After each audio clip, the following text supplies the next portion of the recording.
Today I'll be discussing about the importance and the benefits of organic apple cider vinegar.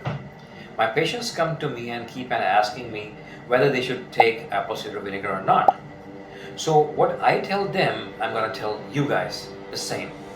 So when you have refined carbohydrates in your diet, like for example, a bowl of rice or potatoes, they immediately cause surge in the blood sugars.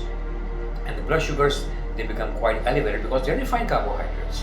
But if you want to buffer their effect, what I tell my patients is that one of the ways, in addition to good lifestyle, exercise, portion control, is some little activities that they should perform early in the morning when they wake up.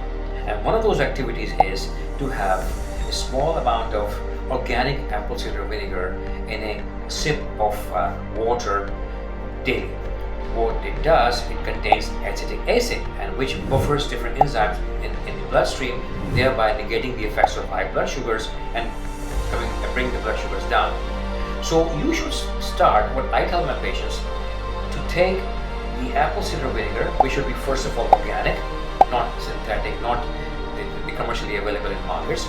So you should have organic apple cider vinegar, 1 tablespoon in half glass of lukewarm water with the help of a straw.